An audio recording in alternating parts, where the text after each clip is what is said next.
Good morning, everyone, and welcome to VNAR live stream with Q&A sessions on a hotter topic, NAR Lawsuit settlement.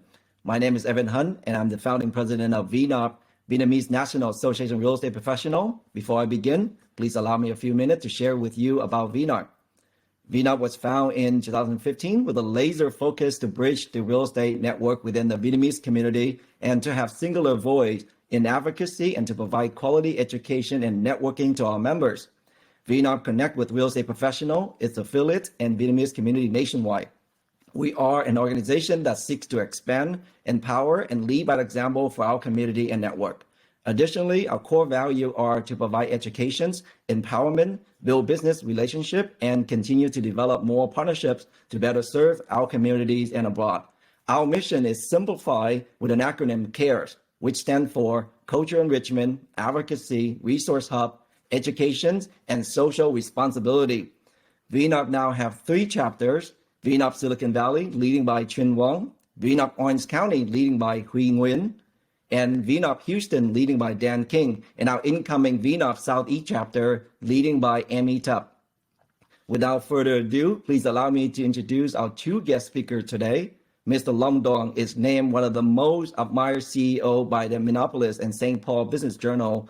Doan is the founder and the CEO of Realty Group, operates in the largest independently operated brokerage in Minnesota, and the 3rd fastest growing firm in America with over 800 real estate professionals. He is currently the VNAR National Advisory Board member.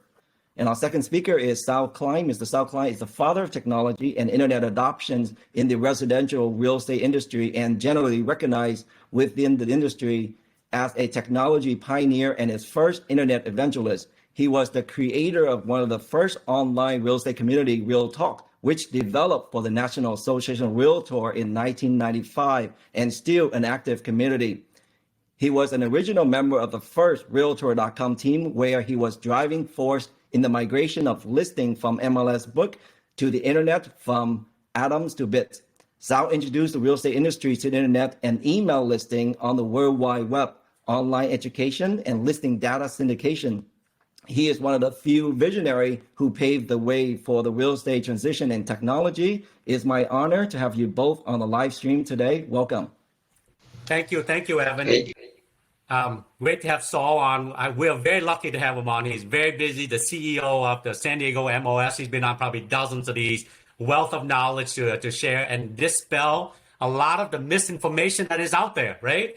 So before we get started with a bunch of questions for him, I'd like to maybe start with some facts about this NAR settlement that is out there. You know, the facts is that this has been agreed by both sides, but are proposed and not approved yet. So everything we're talking about is not final yet, right? So we have to keep that in mind. Also, NAR would pay about $418 million approximately over the next 4 years. And this covers all of the NAR members, agents and brokerages affiliated with NAR, except for a few exceptions, Home Services of America, and any one of those brokerages that have done over $2 billion in sales volume in the year 2022. So there's some exception out there, again, subject to court approval, but if it is approved and move forward, it is supposed to go into effect mid-July, okay? Which is a pretty aggressive timeline, so a lot of the states and the local associations will have to make the adjustment. But the questions out there is, you hear on the news all the time is, buyers will no longer be compensated. Misinformation, not a fact. Love to dispel that today and answer the question. Listing brokers and sellers can't offer compensation to buyers. Also not true. Price is going to drop.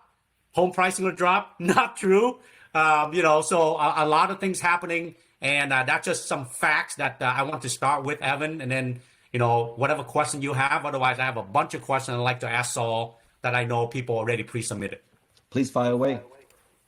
Well, for Saul, talk more on the biggest thing is buyers agents are all really worried because supposedly there's buy compensation going away. Can you say something about that? Yeah, so first, it's great to be here. Thank you very much. I'm honored to have the opportunity to speak with all of you. And Long, thanks for setting this up. And Evan, you guys are amazing. And we want to make sure that we get the word out. And Long, you're absolutely right. We don't know a lot of this, but there are some things we know, and you've mentioned some of the facts, and I want to give a couple more facts that are critical, and then it'll lead to discussion around the settlement. And I also think what's important then is settlement for what? What are we settling? And then why did we even get there in the first place? So I'm actually going to work backwards from settlement to settling what to history behind it, because I believe that knowledge is power. And the more you know about this, the better you're going to be able to perform. And also know this, your clients, your customers, the people you deal with, they're hearing all about this. And so you want to be able to talk about it, and you want to be able to talk credibly about it and be informed about it. And I guarantee you a lot of your competition is going to talk about it, but they're not going to be informed about it. They're not going to be credible. And so just knowing the facts makes you more credible. It differentiates you from your competition. And real estate sales is a business of differentiation. And so two big facts that are critical to understanding this proposed, and you're right, Long, proposed settlement. Number one, the MLS will no longer function as an offer of compensation. And so a lot of people don't even know that a critical piece to the value proposition, and there's a lot more than this, but a critical piece to the value proposition that an MLS offers to people who belong to an MLS, we call those people subscribers and participants. This huge value is that it's an offer of compensation. It's an offer of compensation. And what that means practically is you only needed one contract to get compensation for two people. And so a listing agent, somebody could go out to a seller, get an agreement to list the property for sale, market the property for sale, get an agreement from the seller to pay commission, which, by the way, we always stated in California in 10-point bold type that commissions are negotiable. And we would say to the seller, sign this contract, and then I'm going to make it available. I'm going to let everybody who sells real estate in this marketplace, I'm going to let all the real estate brokers and agents know that you want to sell your property, and I'm going to share commission with those people. And so the person took the listing and put it in the MLS, and because the MLS was an offer of compensation, a unilateral, that meant nobody had to say, I accept the offer of compensation. If you belonged to the MLS, you were entitled to receive the compensation that was stated for somebody who brought in a buyer. So what that did practically is it only required one contract to lock in commission. The contract was between the seller and the listing agent. And then if you represented a buyer, you didn't have to get a contract from the buyer at the time prior to this settlement, proposed settlement. All you had to do is be a member of the MLS. And being a member of the MLS guaranteed that you were going to receive compensation. Well, what has happened is, for a number of reasons, this settlement agrees that the model of an MLS will remove the offer of compensation. Now, here's an interesting side point that's very important to understand, and that is that the National Association of Realtors doesn't have an MLS. It doesn't have an MLS, but what it has are what we refer to as model rules. And so the National Association of Realtors pretty much puts together best practices for an MLS. And if you're an association of realtors owned MLS and you agree to run your MLS by these best practices, then NAR has insurance that will cover your MLS, kind of like errors and omission insurance for MLSs. So why do we follow the rules of the National Association of Realtors when it comes to the structure of an MLS? Because we, the people who run multiple listing services, we want the protection of the insurance. So NAR, which is named in these lawsuits, doesn't have an MLS, but it has rules. And all of the association MLSs that followed the rules were subject to the possibility of being sued in these cases that I'll talk about in a minute. So first big change to be aware of is that there's no longer an offer of compensation through the MLS. That's the first thing to understand. And then the second thing you need to understand is that another requirement of the settlement is that if you're working with a buyer, prior to showing the buyer property, you have to get a signed written agreement. And that's not what we've had to do in the past. Now, a lot of, in my mind, smart buyer brokers have been doing this for a while, but many have not because the MLS didn't require it. We were able to get compensated without having a written contract. And a lot of people didn't ask for it. So there was a kind of a hurdle to get a buyer to sign it because not everybody was asking for it. But now it's going to be required that you have a buyer agreement, and that buyer agreement or buyer contract has to state how much you're going to be compensated. And so you're right, Long, you hit it, that the settlement doesn't mean that sellers can't continue to offer compensation. They can. It doesn't mean that brokers who take listings can't offer compensation. They can. What it means is that offer of compensation can't go through the MLS. So what does that mean? It's going to go outside of the MLS. And so you'll have to get a contract with the buyer. That's true. One of the things I recommend people do is start paying attention to buyer-broker contracts. You know, the National Association of Realtors is offering an ABR, which they typically charge for, course free. So you can go to if you're a realtor, you can take this ABR course for free, learn what people who've been doing this for years say that you should do to be able to get a buyer to sign a contract, and start right now to practice and learn how to deliver your value proposition to a buyer, because in this contract with a buyer, you're going to have to state how you get paid. And remember, there's 3 ways or a combination of ways to get paid. Number 1, the seller can pay you as a buyer representative. Number 2, the listing agent can pay you. Number 3, the listing agent and the seller can pay you. And number 4, the buyer can pay you. Or number 5, all of them together can pay you. So there's multiple ways to be compensated. And so when you get that buyer-broker contract signed, now typically in the early days, and you're right, and I like to tell people this, we're not going to know the best practices from this settlement after it's accepted. We're not going to know best practices for a year or two, because people are going to have to go out there and do this, and we're going to develop best practices over time, right? That's what's going to happen. So don't expect you're going to necessarily get it right the first time you do it, and that would be great. But no, you're going to learn how to exist in this new world where the MLS no longer is an offer of compensation. Compensation's still there. Now, one of the things that kind of clouds this for people is it's a seller's market. And in a seller's market, you don't need typically as much effort to have buyers brought to you, because it's a seller's market. But in a buyer's market, and remember that it's the real estate cyclical, so you have buyer's markets and seller's markets and something in between. And so in a more normal type of marketplace, a differentiator for a seller is how much commission they offer. And if I really want, and the DOJ, they don't like this idea. They call it steering. But the fact is that if you're a seller and you really want people to work their rear ends off to find buyers for you, you offer them something. You don't expect them to work for nothing, to work for free. So today you put a sign in the ground and people drive by and see the properties for sale, and it's not as hard to find buyers. But that's not always been the case, and it's not always going to be the case. So 2 very important points. 1, MLS no longer an offer compensation. Number 2, you're going to need a written contract.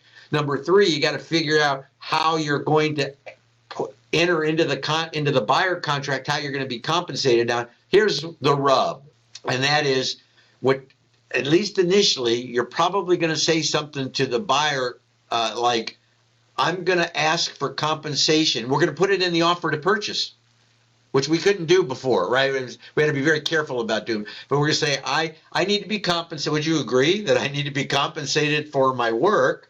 And to be compensated for my work, I'm going to ask the seller to pay me. I'm going to ask the listing broker to pay me. However, this is the hard part. If the listing broker and the seller are not willing to pay me, I'm going to ask you to pay me, the buyer. Now, this creates all kinds of heartache because you can't finance the commission on the buy side. The buyer, although that's another story because it's already kind of built in, the buyer typically doesn't have a lot of extra money because they're trying to put everything together for a down payment and for their closing costs. Now, people that have a lot of money, they can probably do this.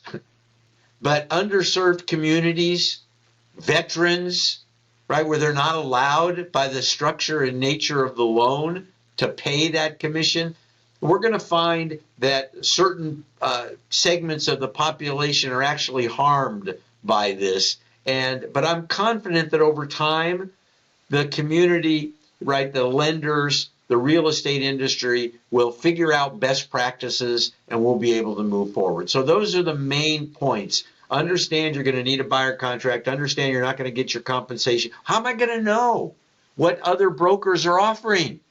Call them, right? Text them. If you're a listing agent, how are people going to know? The settlement doesn't preclude you from putting on your own website the fact that the seller is willing to compensate somebody who brings a buyer. And so, you're right. Well, some things haven't changed. It's just the delivery channels are changing. And so I like to say that this is a paradigm shift. We've been through paradigm shifts before. Now, a paradigm is a set of rules. That's all a paradigm is. It's a set of rules.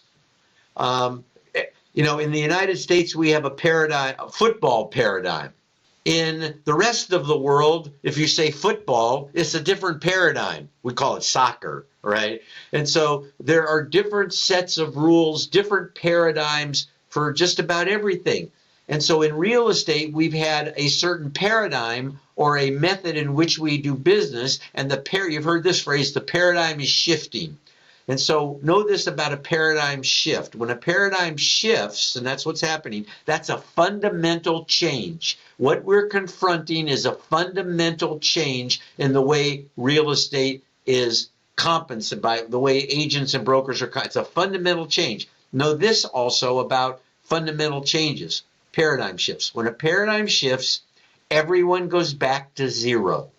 Everyone goes back to zero. Your past success guarantees nothing when a paradigm shifts. And you say, well, I was really good under the old rules. Well, that's great, but we're not playing under the old rules anymore. When a paradigm shifts, everyone goes back to zero. And often your past success will blind you from seeing the path to the future. And so all of those people that were successful under the old paradigm aren't necessarily going to be successful under the new paradigm, but just keep that in mind, because I think people who list and sell real estate can be successful. You're entrepreneurs of the highest caliber, of the highest degree. You know how to adopt, you know how to adapt, and that's just another change. And so to take this one step back further, why are we settling? What are we settling?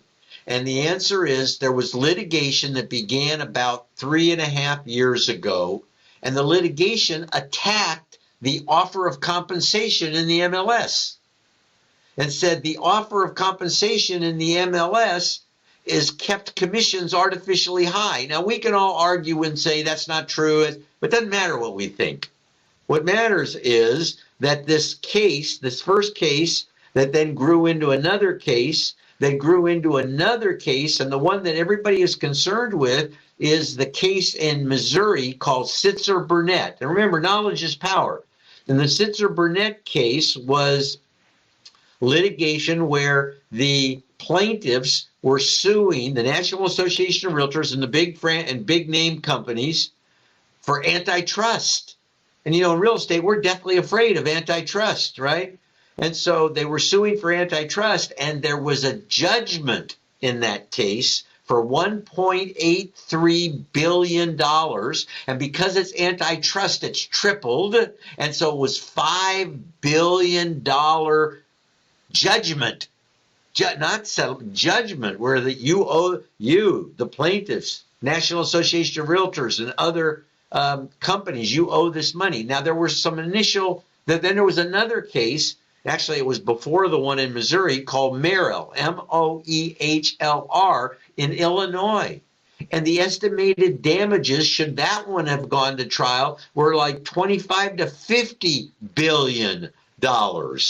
25 to 50 billion. Then there was another one on the East Coast, NOSELEC, MLS PIN, the Property Information Network in the Boston, New England area. That one actually was the plaintiff and the defendant agreed to settle, and the DOJ, not even a party to this, stepped in and said, not so fast.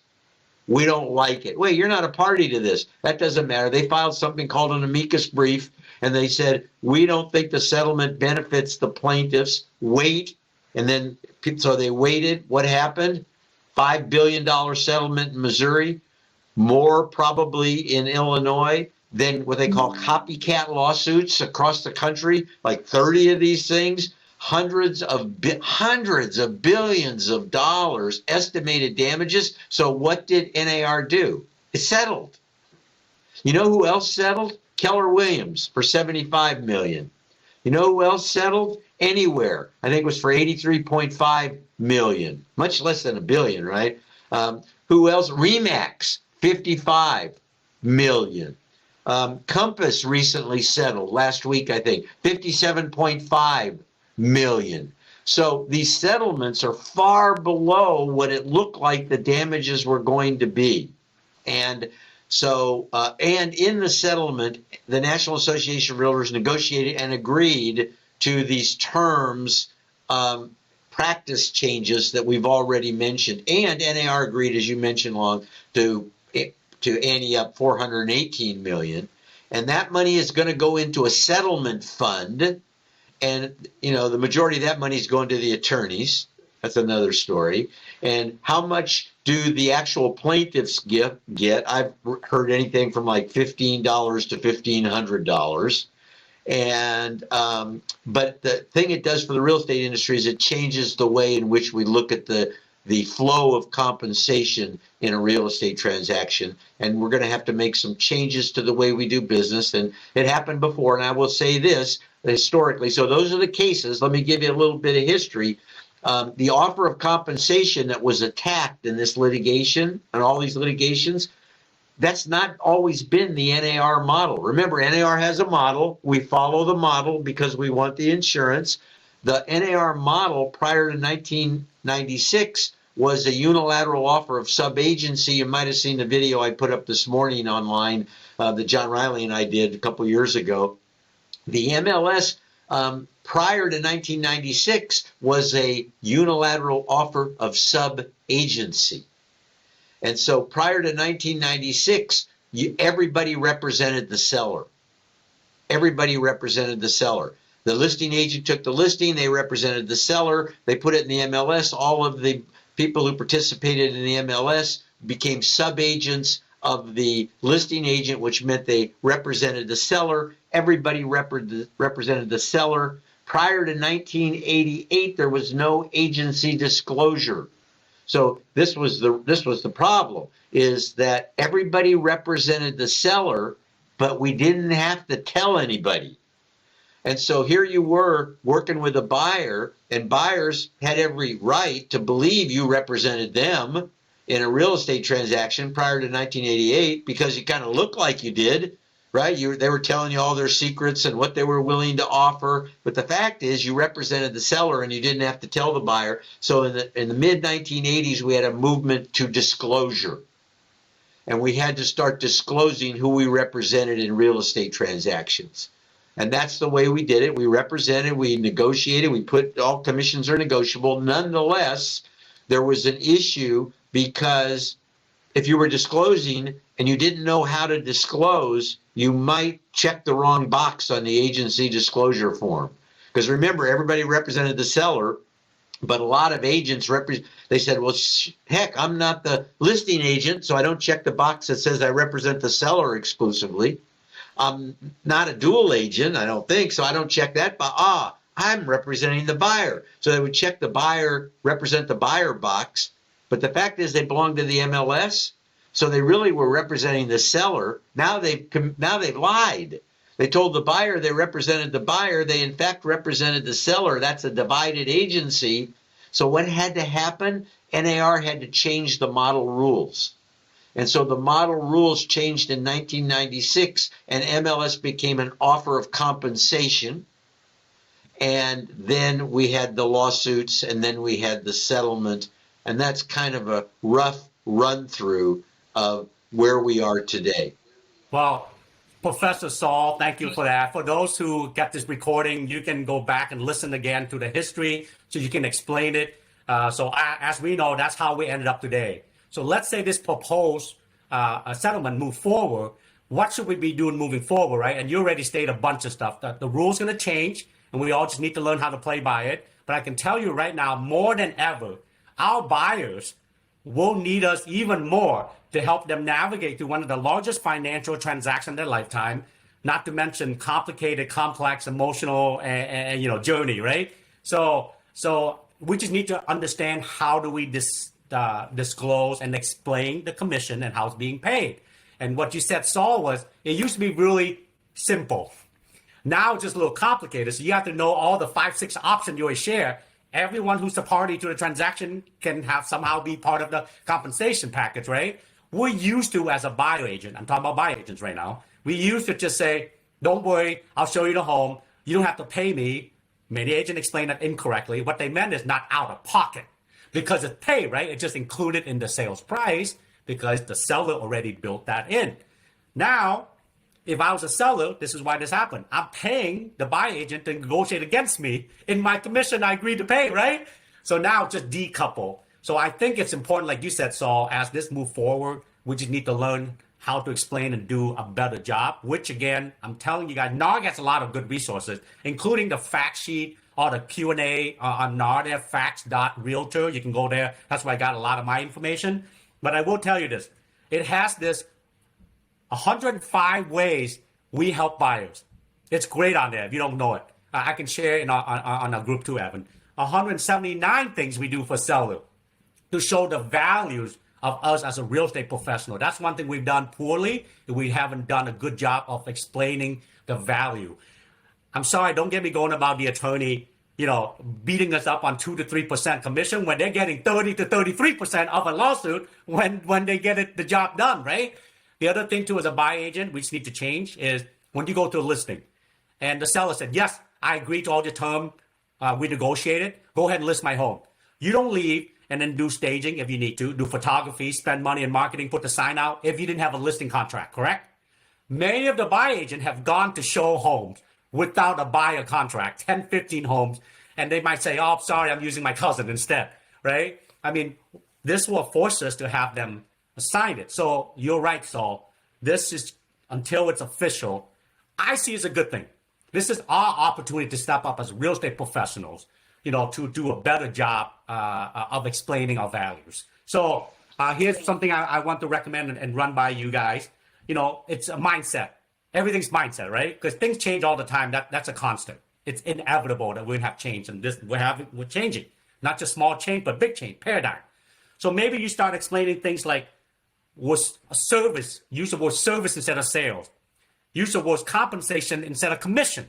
There's certain things we need to understand how to explain to the buyers, right? Like Minnesota, like California, one of the many states, already had buyers compensation and rep in our docs, in our forms. We just have to do a better job of changing our behavior, how to explain it. So, Evan, you have any question from crew besides Saul? You want to touch on something? Sorry. Yeah, I want to throw something in here. So here's what you need to do to practice real estate in the future. You need to learn how to convince people of your value. So what's your value proposition? What's your value proposition? So I'm going to give you some ideas around creating your value proposition. And so what I've always said about real estate is there's a cycle, and this is how it works. They all end in ATE. You help locate property. But you begin by educating. So you educate the buyer. You then locate the property. You then negotiate the transaction. You then administrate the closing, and then you continue to communicate. So just know this, that there are these 5 phases of a real estate transaction: educate, locate, negotiate, administrate, communicate. And what I recommend you do is go back to your files and pull out your last 5 to 10 transactions. Now, I'm an old-fashioned kind of guy. Take a piece of paper for each one of those 5. Educate, locate, negotiate, administrate, communicate. Piece of paper for each one, and then go through your files and write down on each piece of paper what you did in each one of those transactions, no matter how small. Don't leave anything out. Just start to list all those things. And when you're done, you will have created your menu of services. Now, you can then charge for your menu of services any way you like. You're going to see some people charge by the service. You're going to see some people charge flat fee. You're going to see some people charge one size fits all. You hire me, you get it all. So different compensation models, but the key is being able to make your point about your value proposition. I always ask this question: why would you hire you? That's the critical piece. And then create your menu of services. And then remember this about what I call the driving forces, what consumers are looking for, and integrate these into your presentation. Consumers want, besides the contracts long, you meant the contract's complex. It's a complex transaction. It's like 10, 20, 30 pages long. There's all these disclosures. So why would you hire you? Create your menu of services, and then think about and integrate wherever possible the driving forces of consumers. Here they are. Speed. People want speed. How do you help them do what they want to do faster? People actually pay more money if you help them do things faster. People want convenience. What do you do to make this more convenient for people? People will pay more money for convenience. People want choice. Well, maybe you offer different ways to be compensated. People want choice. People want value added. Now, realtors, you don't have to do all of them, but which of those can you integrate into your presentation to make your value proposition? Why would you hire you if you were looking to buy and find a piece of property? Know the contracts. There's all kinds of expertise that's required in understanding the contracts to purchase a piece of real estate. And one thing people don't talk about, but we all recognize it, is what I don't list and sell real estate anymore. I'm 75 years old, but I did. And when I did, I had errors and omission insurance. And we don't want to go out and market the fact that we have errors and omission insurance, but you know what? That's a benefit to sellers.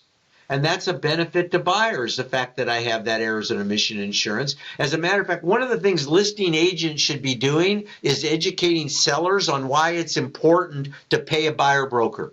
And so part of your listing, on the listing side, part of your presentation should be all the reasons you believe it's important that a buyer is represented in a real estate transaction, and tell the seller that your people are going to ask that you compensate, and it's in your best interest as a seller to make sure that the buyer's agent is compensated for the job that they do. Yep. You're totally right, Saul. It's us as opportunities as professionals to step up and do a better job, right? And I'll tell you, all the listeners on this right now or watch recording later, the fact that you're on listening or watch later, I mean, you're serious about real estate and you want to stay in it, because guess what? Owning a home is American dream.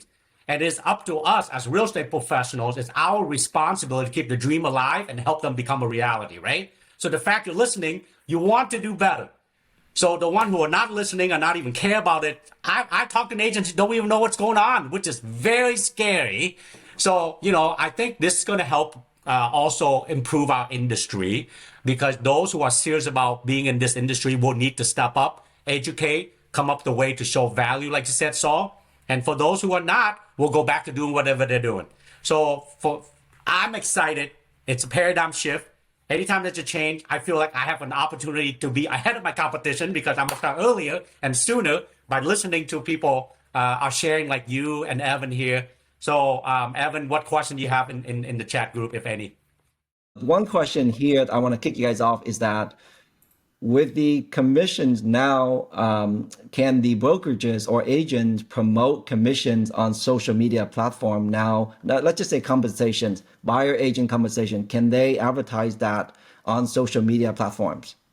Saul, go ahead. Yeah, I'll take that. Yeah, so, and then I'll let you take it along. So yes, remember what this does is it stops the MLS from being an offer of compensation. We have to remove from the MLS the offer of compensation. Matter of fact, we have to remove what we refer to as the CBB, right? Commission to buyer broker. We have to remove that field from the MLS. We can indicate in no field in the MLS that there's a commission offered by the seller. But agent and here it is, right? It's 108 pages long, right? And in here, it actually says that on your own website, and I would take as an extension of that, as long as it's not in the MLS, you can indicate that in social media. Now, here's one of the things that's part of this whole conversation, and we're going to have to work our way around it, is something called steering. Not steering in the fair housing sense, but steering. The Department of Justice and actually believes that realtors choose properties they're going to show based on the compensation that they receive. And so if in fact that were true, then only the properties that offer the highest commissions get sold. And part of this settlement is you have to show anything regardless. Well, that's kind of stupid, because if people offer zero, why would you? Who's forced to work for free? And yet, that's kind of what this is trying to do by saying that you can't steer based on compensation. You have this fiduciary. You have to show people everything. Well, I'm going to take that to its radical extreme. Does that mean you have to show FSBOs? Because they don't offer anything either. And have people thought about this? And I'm going to take this to another point. Now, don't do this until your attorneys and your brokers approve this, right? Because I'm just thinking outside the box a little bit. But that is, what if the buyer said, you explain everything to the buyer, and the buyer says, and you say, but it makes sense that I get paid. Would you agree with that? Well, yeah, I agree with that. Well, then, if I show you properties where I don't get paid and you're not willing to pay me, how am I going to get paid? Maybe you hire me to show properties where the seller is willing to compensate me. And so maybe that buyer agreement, and again, I'm not recommending, I'm just saying this gives you all kinds of ideas, right? Maybe a buyer agreement in the future would say if the seller's not willing to offer compensation, you can't force an agent to take you out to show you something where they're not compensated. Maybe if you presented it that way, the buyer would say, hey, you know what, I'll pay you. But maybe in that buyer agreement, it says that you're only going to show properties where there's some kind of guarantee that you're going to get paid. So anyway, that's kind of an off the cuff. Yeah. Well, Saul, but what you touched on is important because it's supply and demand, right? At the end of the day, it's an open market. So it depends on which side you're going to be representing in the transaction. If I was working with a seller, I would explain what the new rule change. You don't have to offer a commission to the buy side. You have the right to do that. But I also want you to understand, if you don't offer it, the buyers may not have the ability to pay it, and they may not look at your home. They may look at 123 Main Street down the road that is offering. I show you right now. It's it's not on MOF, but I can tell from the brokerage website that's they offer 2.5% or 3%. Just want you to be aware of it. Also, if you don't, when the buyer submit an offer, they may include requests for buy compensation to be paid as part of the negotiation so they can buy your home. I see that on the listing side. On the buy side, you said it, Saul. Okay, here's my compensation. Before I even show you a home, I can't even show you a home unless you sign this thing. So let's agree to this. So one thing I do like is what it changes. Buyer agent been riding the coattail of listing agent in the past. Because listing agent would negotiate a commission already, right? And buy like, okay, I'm getting 2.7 if I sell this house. Well, now you have to show your value. But let's say you did show your value and you let them know, and you said it, Saul. Many people will tell me the parameter of searching a home and a buy, right? I want to live in this area. Of course, no steering and no redlining or blockbusting, whatever. I want to live in this area. Well, this will be very the same. Part of the parameter is I want to look for only the one that offer compensation to the buy agent. So I don't have to come up with it because you always said it. The veteran, first-time home buyer, underserved community can barely come up with a down payment. Now they have to come up with the commission to pay the buyer agent. That's going to be very difficult, right? So it's all in how you explain and show value and let them know. And then fiduciary duties, here's all the listings out there of up to 10 that matches your other parameter. Only 6 of these also pay commission to me. Okay, so will you be able to come up with the rest, or we can make an offer and add that in as a request and see what happens? So I think supply and demand, the open market will eventually even it out. You just need to learn the new rules, as you said, the new paradigm, how to address this. You're listening to a guy who took from the MLS book to the World Wide Web. That's how far we go back in shifting the paradigm. And just want to kind of add on to that. I think it varies in different markets too, don't you guys think? I'm in Silicon Valley market. It's definitely a seller market for the past, 5 years. So seller now maybe will thinking about, not paying the buyer agent commissions, because now the buyer agent have to negotiate for themselves because their listing is hot. You can put the sign, the house is sold. In all the different market area might be a little softer, where they still have to offer compensations as a bonus to bring in the buyer agent more offers. What do you guys think about that? Where do you see now, Sal, at that market area that would affect the most in this new change? Well, so you're absolutely right. Again, it's economic market driven as well as location driven. And you're going to see people, because the consuming public's hearing so much about this. You're going to see sellers, and you're probably going to see commissions in many cases go down. You're going to see more dual agency, because in a hot market, in a seller's market, in a desirable area where there's a low inventory, a seller might say, no, I'm not willing to pay somebody to negotiate against me. Well, obviously they think that, they don't really understand, but I'm not willing to pay somebody. I think that if I give you the listing, you should be able to go do a little bit of marketing and you should be able to sell this property. Now, some people that don't have the money or don't want to pay a buyer broker might think that the easiest way to buy the house is to go directly to the listing agent. Go directly to the seller through the listing agent. So you might see more people doing that. And then what you end up with dual agency. So you need to be able to talk about dual agency. So initially, I think you're probably going to see that happen. You're going to see people that think the only way to do this is to go through the listing agent. Now, some people, well, the listing agent's going to then charge twice as much. I don't think that's necessarily the case, because people are going to compete. They're going to charge different amounts of commission. So you'll have to deal with that in your market. If you're in a market, a desirable market right now, right, particularly since everybody is hearing this press about how bad the real estate agents are, and the fact that they overcharge, and the fact that, right, I mean, this is all they're hearing. They're reading all this stuff. So you're going to have people that want to do this and want to try it on their own, and or don't want to have an agent for one reason or that means no agent really made their value proposition very clear to those people. And now you've got the agent on the listing side that ends up having to take more liability. How are they going to explain that to the seller and to the buyer that comes in? Now, here's a thought. Open house. How do you treat open? Now, remember, you can't show a property till you have a written agreement, because remember, this document, as thick as it is, doesn't name all of the circumstances and situations. So I'm sitting in open, I got a listing, I'm sitting in an open house, buyer comes in, I can't show him the house. I don't have a written agreement with the buyer.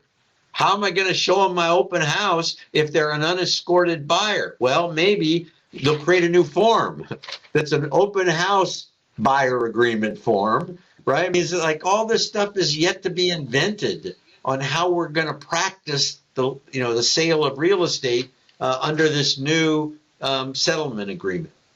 All right, gentlemen, I'd like to shift this over to answering some questions from our audience. We saw one on there about if home prices will reduce because of this, right? Again, another misinformation. Okay, if I was the seller and I said I don't have to pay out 2.5 or 3% commission, you think I'm going to take 2.5 to 3% less of what I can get for my home price? Come on, people. Saul, what do you think of that? Yeah, I think that's nuts to think that the home prices are going to come down in this market in particular, where there's not enough inventory, where people are actually offering more than the listed price, where people still waive inspections. To think that a seller would think in their mind that because they're not paying a commission, they should lower the price. Now, that doesn't mean that people can't make this. Something like this will happen where an agent presents an offer and it says, "Well, I offer $500,000 to buy this house," and the seller says, the seller, you have to pay the agent commission. That could be countered. I think the counter would be more like, "No, I'll accept the 500,000, but I'm not paying the commission." In which case, the buyer ends up paying the commission, or the seller says, "Okay, I'll pay the commission, but instead of 500,000, I want 545,000." Right? Right. So you're going to see this kind of negotiation go back and forth. But to think that home prices are going to go down is a myth. It's a misconception. It's a misunderstanding of human nature, and it's not going to happen. Right. So the other question that I hear often as well is, because the rule's still changing, right? It's not set yet. We're still waiting for the approval. But that's one thing about America is people will make the adjustment, make the changes. You are probably going to see lenders making the adjustment as well in their lending program if necessary, right? Because they want to get more people into the home. Again, the value of the buy commission has always been financed in, because it's built into the purchase price, right? So if it's decoupled now, how would that be treated? I think they'll make the adjustments. Maybe the term seller concessions will be redefined to possibly include the commissions paid to the agent. So I think we're going to see a lot of stuff more to come. But what I can say is all about the mindset. Stay calm, stay informed, go to places like NAR, who, with the settlement, has protected you from being sued yourself. They have a lot of resources that we can tap into, including, like I said, 105 different ways to show your value to the buyer, 179 different ways to show your value to the seller. Start being informed and stay calm. And then be out there, reaching out to your database right now. This is a good time, a good excuse to reach out. Hey, you guys heard all the crazy thing out there, right? Any question, let me know. I'm still here to help you. Matter of fact, I'm informed. I know what's going on. Call me. Because on an average, everyone knows 12 to 15 real estate agents. A long-lost cousin, the guy they graduated with, but they're not informed, right? They're not active like you are. So I see this as an opportunity, Evan. So, Long, you make a good point. Here's what I think about lenders. Lenders make money when they loan. Because there's a settlement or a change in the way commissions are paid, do you think lenders are going to not want to make money? You think lenders are not going to want to make loans? Now, those loans are typically sold in the secondary market by Fannie and Freddie, Fannie Mae, Federal National Mortgage Association, and Freddie Mac, right, that buy loans, conforming loans, non-conforming loans. They package those up and they create things called mortgage-backed securities that they sell to pension funds. You think that the secondary market isn't still going to want to buy loans? You think the secondary market isn't going to want to package loans and sell them? So remember, we're not going to know best practices for a year or two, but I guarantee you that whatever adjustments have to be made by the financial side of this market will be made. Loans will continue to be made. Property will continue to be bought and sold. And so I'm not worried about the lenders. They all want to make money too. Totally agree. Right. So, Evan, I have a question, and we have a few more minutes. I'd love to hear both of your thoughts, obviously, because you all lead other people as well. What should a real estate agent who's like really scared about this be doing to be prepared for whatever this change is coming when it comes to mindset, logistic, practice, whatever? I'd like to hear from you guys. Evan, will you maybe share some? Yeah, absolutely. So we've been talking about this for the last 4 or 5 months now, using the buyer agreement. And we now just more than ever train our agents to learn how to talk about negotiate for themselves, talk about their services and their value. So you touched on that earlier, Sal. Agents now have to equip themselves with more negotiation skill, know how to sell themselves better, represent their client, to understand, so the client can understand the value, where they're coming from. And again, it's a still, someone has to pay the compensation. It's just a matter of how we're delivering the message now going forward. So at Keller Williams, our team, TE Real Estate Group, we have a team of 13 agents. We're training ourselves how to become a better negotiator and start equipping ourselves with more knowledge that we can show value to our clients. Yeah, and I would say take the ABR course. It's free. You can take it on the net. Go to NAR.Realtor, the National Association of Realtors site. ABR, Accredited Buyer Representative. It's free till the end of the year. And they're going to teach you things you need to know to be able to convince a buyer that it's in the buyer's best interest to sign that agreement.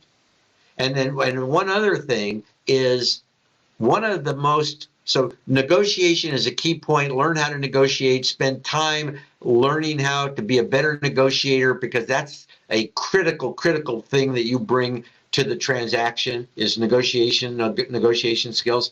And then another thing that is of great importance that you bring to the table is you bring a fiduciary duty. And so people don't understand what a fiduciary duty is. But the agency disclosure laws in most states give you the opening. They give you the opportunity to explain to buyers exactly what it means to have a fiduciary and how valuable it is to have a fiduciary. And so as part of the agency disclosure, as you disclose what a fiduciary is, why it's valuable, you educate. Remember, we talked about educate, locate, negotiate, administrate, communicate.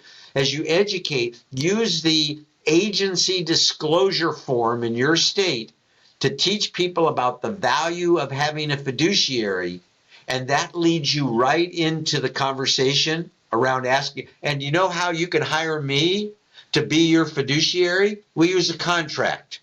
And we can make that contract for 1 day, for 1 hour, for one property. And I can't show you property until you sign this contract. But what you get is you get my utmost good faith, my loyalty, my fiduciary duty to do the very best to place your interests above my interest. So understand fiduciary relationships, know how to explain it, use agency disclosure laws to shoehorn you into the conversation around signing a buyer-broker agreement.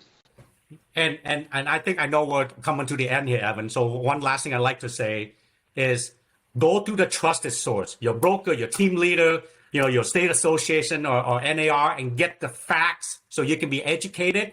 And then you can, talk to the end consumer, because the big elephant's in the room. They're all going to talk about right now. It's not effective yet until July if this thing get approved, right? But they're already asking you the question. Everything you hear here should help you with that. And then the other thing is the mindset. It's going to happen. Something's going to change, but we're going to make the adjustment. For all of those out there who want to stay in there and be part of the American dream here, journey, we're all going to make adjustments. And all you listeners out there, just the fact that you're listening and want to learn more, you will do just fine. That's how I feel. Well, that's a great way to close this up, Long. And thank you so much, Sal, Long, for your valuable time and everything that these two gentlemen have mentioned. The link, I will post it on our Facebook page. Please follow us on Facebook, VNARP / I think Silicon Valley for now. The ABR course that Sal has mentioned, the link also copy in the chat room. Also, NAR released a full page of all the facts that you can copy and paste and share that with your client. I will also drop that in the description as well. Gentlemen, thank you so much for your time. And I think it has been a very informative live seminar. And I hope we can bring you back in the later future for further update. Thank you so much.